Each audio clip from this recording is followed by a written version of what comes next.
7. 7 verses. Therigatha. Adapted from the archaic translation by Mrs. Rhys Davids. Uthara, daughter of a clansman of Savatthi, disciple of Patacara.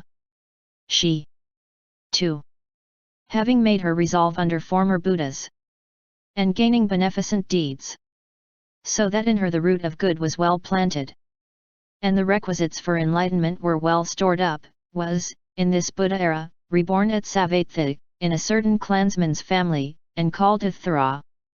Coming to years of discretion, she heard Patacara teach the Dhamma, by that she became a believer in it. She entered the order of nuns, practiced insight meditation, and soon she became an arahant. And, looking back on her attainment, she was elated and said thus: Men, with pestle are busy pounding rice. Men in their prime gather and store up wealth, to nourish wife and children dear. But see that you dwell in the Buddha's discipline, which brings no remorse. Swiftly bathe your feet, then sit down with one mind, planting your minds in firmness, with focused concentration, in deep meditation. Watch the function of Sankaras, which proceed not from yourself, is not yourself. Having heard her talk, under Patacara's teaching, bathing their feet, they sat down apart with one mind. While past the first watch of the night there rose long memories of the past lives. While past the second watch, arose within the clarified divine eye celestial, of purity. While past the third watch of the night, I burst and torn apart the gloom of ignorance. Now rich in threefold wisdom I arose. O Lady! Surely your will is done. As like Inda chief over the 33 gods, unconquered in celestial wars. As chief, and so shall I live. The threefold wisdom I have won, and worldly desires are removed. Now this Theri, one day, when under Patacara she had done her work, went into her own dwelling, and seating herself cross-legged, thought, I will not break up this position until I have freed my mind from all dependence on the asavas. Thus she made a firm resolve in her mind. And with gradual clarity in insight meditation, as she progressed along the path, she attained arahantship, together with the power of intuition and thorough grasp of the Dhamma. Thus contemplating 19 subjects in succession, with the consciousness that now have I done what in this I had to do, she uttered in her happiness the verses given above, and stretched her limbs. And when the dawn arose, and night brightened into day, she searched for the Theri, and repeated her verses. Therigatha. Adapted from the archaic translation by Mrs. Rhys Davids. Chala, daughter of the Brahmini Surupasari, of Nikàya, Magadha, sister of Sariputta, chief of the Bhikkhus. She, too, having made her resolve under former Buddhas, and accumulating good karma of age-enduring efficacy in many rebirths, was, in this Buddha era, reborn in Magadha, at the village of Nikàya, the child of Lady Surupasari, the Brahmini. And on her name-giving day they called her Chala.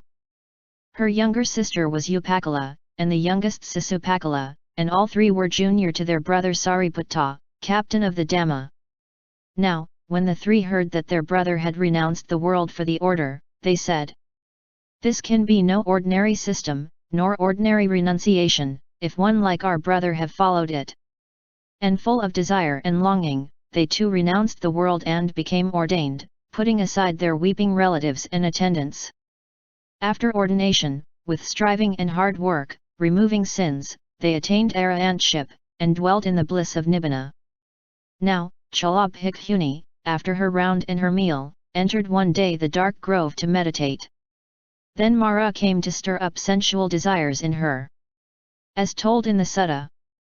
Again, Chala Bhikkhuni, after her round in Savatthi and her meal, entered one day the pleasant grove to meditate.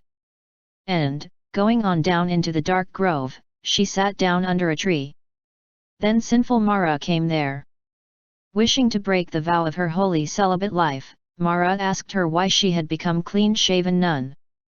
When she had illuminated to him the virtues of the Master, and of the Dhamma, she explained to him that she had attained proficiency in it, and had overcome the sensual life.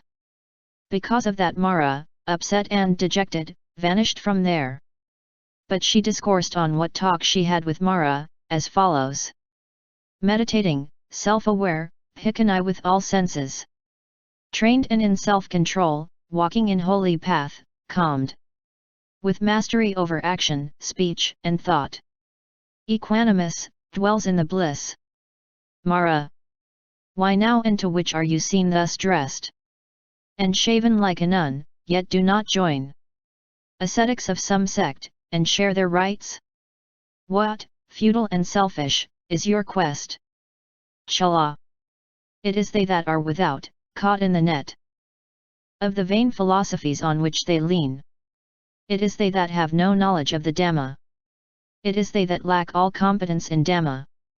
In the princely Sakya clan is born a Buddha, matchless among the men. He has given the Dhamma to me, which overcomes vain philosophical opinions. The origin and arisal of suffering, how suffering may be overcome.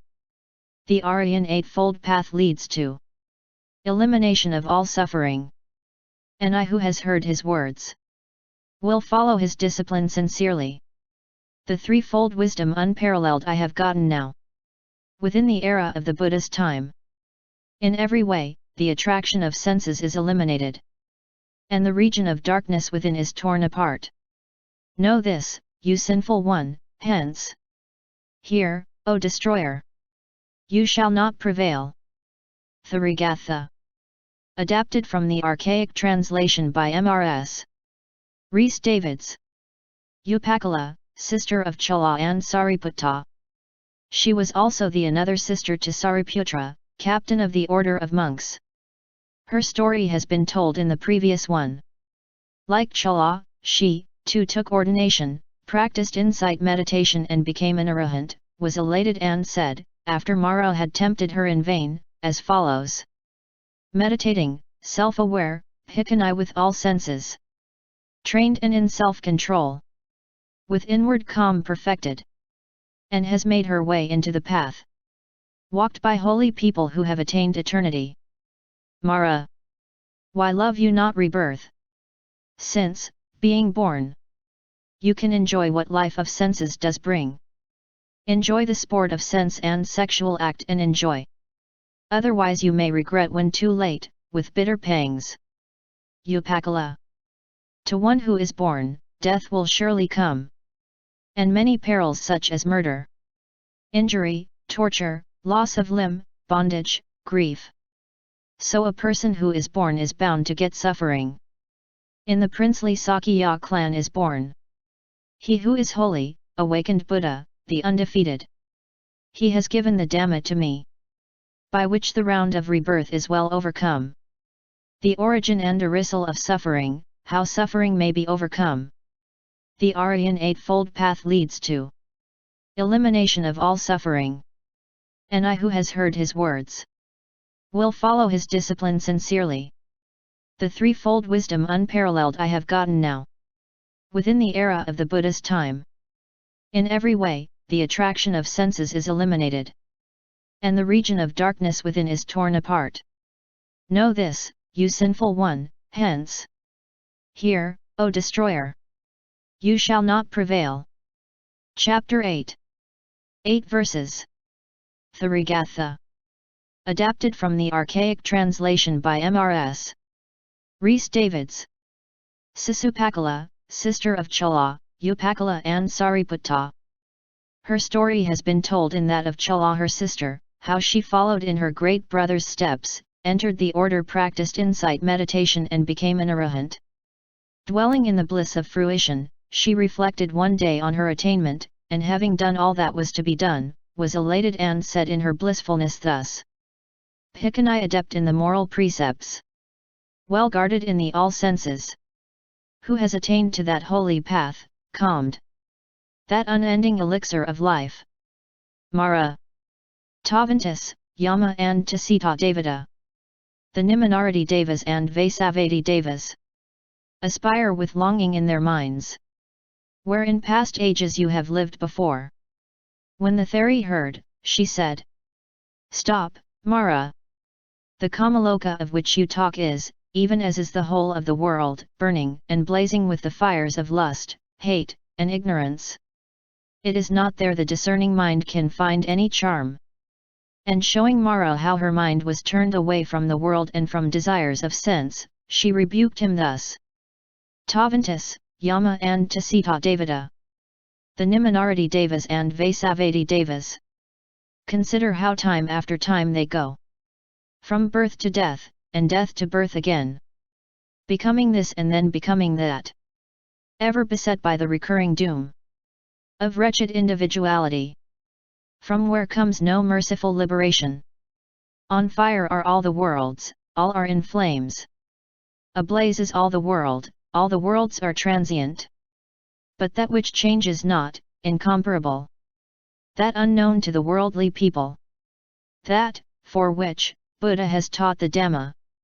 In that my mind delights to dwell. And I who has heard his words, will follow his discipline sincerely. The threefold wisdom unparalleled I have gotten now. Within the era of the Buddha's time. In every way, the attraction of senses is eliminated. And the region of darkness within is torn apart. Know this, you sinful one, hence. Here, O destroyer. You shall not prevail. Chapter 9. 9 verses. Therigatha. Adapted from the archaic translation by Mrs. Rhys Davids. Vada's mother, daughter of a clansman of Bharukacha. She, too, having made her resolve under former Buddhas, and accumulating good karma of age-enduring efficacy in many rebirths, till the preparation for achieving enlightenment was gradually become perfect, was, in this Buddha era, reborn at the town of Bharukacha, in a clansman's family. When married, she bore one son, and he was given the name Vada. From that time she was known as Vada's mother. Hearing a bhikkhu preach, she became a believer, and, handing her child over to her relatives, she went to the bhikkhunis, and entered the order. The rest, not told here, may be filled in from monk Vada's story told in the hymns of the elder monks. Vada, to see his mother, went alone into and through the bhikkhunis' quarters, and she, saying, "Why have you come in here alone?" admonished him as follows: "Oh, nevermore, my Vada, you come into the jungle of the world again and again. My son, be free from rebirths, and from having all the sufferings of life. True happiness, O Vada mine, is theirs, who, wise and freed from longing and from doubt, calm and serene, have tamed the craving will, and dwell immune from all the deadly desires. The way that sages such as these have walked, following the guidance of the path, how they may make a sure end of suffering, do you, dear boy, study and cause to grow to your own well-being." And son Vada, thinking, "My mother is surely established in arahantship," expressed himself thus: "Now in good hope and faith you speak thus. O mother! Well I trust in you. Dear mother mine, no jungle bars the way." Then the Theri replied, showing her work was done: "Ah, no. My Vada, whatsoever I do, or say, or think, in things or great or small, not even the smallest growth of wild vice, now stands in the onward way for me. I have removed all the worldly desires. I have meditated with strenuous zeal. The threefold wisdom have I gotten now, and Buddha's discipline has been fulfilled."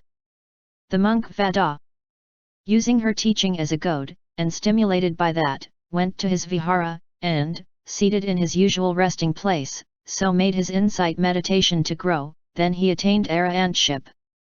And looking back in happiness on his attainment, he went to his mother, and declared his Anna. "Oh, splendid was the inducement my mother used, and no less merciful the reprimand she gave to me, even the teaching she spoke, laden with its burden of sublime good. I heard her words, I marked her advice wise, and thrilled with righteous awe as she called up the vision of salvation to be won. And night and day I worked hard tirelessly, until her admonitions bore their fruit, and I could touch Nibbana's utter peace. Chapter 10. 11 verses. Therigatha. Adapted from the archaic translation by Mrs. Rhys Davids. Kisa-Gotam, daughter of poor people of Savatthi, foremost of the Theris who wore rough clothing. She was born, when Patacara was Buddha, in the city of Hansavati, in a clansman's family. And one day she heard the master preach the Dhamma, and assign foremost rank to a bhikkhuni with respect to the wearing of rough garments. She vowed that this rank should one day be hers. In this Buddha era she was reborn at Savatthi, in a poor family. Gotami was her name, and from the leanness of her body she was called Lean Gotami. And she was disdainfully treated when married, and was called a nobody's daughter. But when she bore a son, they paid her honor. Then, when he was old enough to run about and play, he died, and she was distraught with grief. And, mindful of the change in folks' treatment of her since his birth, she thought, "They will even try to take my child and expose him." So, taking the corpse upon her hip, she went, crazy with sorrow, from door to door, saying, "Give me medicine for my child." And people said with contempt, "Medicine? What's the use?" She understood them not.